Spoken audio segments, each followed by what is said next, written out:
Praise the Lord. இயேசுவின் நாமத்தில் உங்களுக்கு அன்பின் வாழ்த்துக்கள். எல்லாரும் எப்படி இருக்கிறீங்க? நேற்று கிறிஸ்துமஸ் எப்படி போச்சு?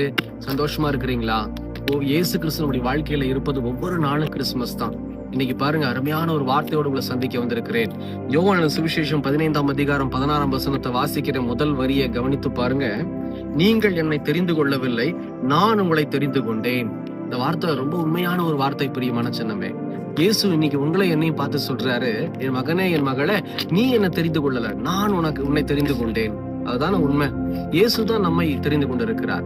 நான் சொல்ல முடியும், என்னுடைய வாழ்க்கையில இயேசுதான் என்னை தெரிந்து கொண்டார். ஒரு பாரம்பரிய கிறிஸ்தவனை சேர்ந்த ஒரு மனுஷன், CSI திருச்சபையை சேர்ந்த ஒரு மனுஷன், என்னுடைய தாத்தா ஊழியம் செய்கிற ஒரு மனிதர், என்னுடைய அப்பா நல்ல ஆவிக்குரிய வாழ்க்கையில வளர்ந்த ஒரு மனிதர். ஆனா பாருங்க, என்னுடைய வாழ்க்கை ரொம்ப மோசமா இருந்தது. என்னுடைய வாழ்க்கை இயேசுவை தேடாத ஒரு அனுபவம் பெற்ற ஒரு வாழ்க்கையா இருந்தது. இயேசுடைய குடும்பம் தான். ஆனா இயேசப்பாவுக்கு நான் ஒரு முக்கியத்துவத்தை கொடுத்ததே கிடையாது. ஊழியக்காரங்களை மதித்ததே கிடையாது. நிறைய அற்புதங்கள், அதிசயங்கள் நடக்கிற ஒரு சில கூட்டங்களுக்கு கடந்து போகும்போது இதெல்லாம் பொய்ன்னு சொல்லி நான் நினைத்திருக்கிறேன். ஆனா இன்னைக்கு பாருங்க, இயேசு என்னை ஒரு ஊழியக்காரனாய் தெரிந்து கொண்டிருக்கிறார். அதுதான் உண்மை. இந்த ஊழியத்துக்கு நான் சாதாரணமா வரல. இந்த ஊழியத்தை நான் வெறுத்தவன், ஊழியக்காரனே வெறுத்தவன். என்னுடைய வாழ்க்கையை நான் வெறுத்து தற்கொலைக்கு ஆயத்தமான போது இந்த இயேசு என்னை தேடி வந்தார். இந்த இயேசு என்னை தேடி வந்து இன்னைக்கு எனக்கு சமாதானத்தை கொடுத்திருக்கிறார், சந்தோஷத்தை கொடுத்திருக்கிறார். அதுக்கும் மேல அவருடைய ஊழியத்தை செய்ய எனக்கு ஆசீர்வாதம் உள்ள ஒரு பணியை கொடுத்திருக்கிறார். இன்னைக்கு உங்க முன்னாடி ஒரு ஊழியக்காரனா நிக்கிறேன் அப்படின்னா சாதாரணமான காரியம் இல்ல. இயேசு என்னை தெரிந்து கொண்டதுனால மட்டும்தான். இன்னைக்கு அநேக பேரை இயேசு தெரிந்து கொண்டிருக்கிறார். எதற்காக தெரியுமா? ஊழியத்துக்காக மட்டும் இல்ல, உண்மையா வேலை செய்கிறதுல, அதாவது சமுதாயத்துல பரிசுத்தத்தோடு உண்மையோடு எஜமானுக்கு கீழே நீங்க வேலை செய்ய இயேசு உங்களை தெரிந்து கொண்டிருக்கிறார். அது மாத்திரமல்ல, பிசினஸ்ல நீங்க ஒருவேளை கிறிஸ்தவர்கள் இருக்கீங்க அப்படின்னா பிசினஸ்ல உண்மையா செய்யலாம். நிறைய வசனம் இருக்கிறது.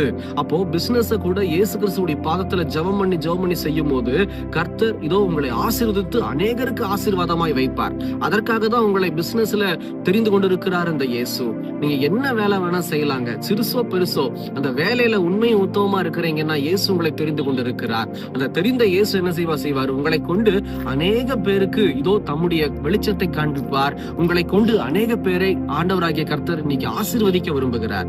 ஏன்னா இயேசு நம்மை தெரிந்து கொண்டிருக்கிறார், நம்ம தெரிந்து கொள்ளல. அதுதான் உண்மையான ஒரு அனுபவம். இயேசு இன்னைக்கு இந்த வீடியோ மூலமா உங்களை தெரிந்து கொண்டிருக்கிறார். நீங்க ஒருவேளை பாவம் செய்கிற ஒரு மனுஷனா இருக்கலாம். ஐயோ, எனக்கு இந்த பாவத்திலிருந்து விடுதலை உண்டாகலையே, என்னுடைய சாபத்திலிருந்து எனக்கு விடுதலை உண்டாகலையே, வியாதியிலிருந்து எனக்கு விடுதலை உண்டாகலையே நீங்க நினைக்கிறீங்களா? இயேசு உங்களை தெரிந்து கொண்டிருக்கிறார். அதுக்கு ஒரே ஒரு காரியம் என்ன தெரியுமா செய்யணும்? நம்பணும். வேற எதுவும் செய்ய வேண்டாம்.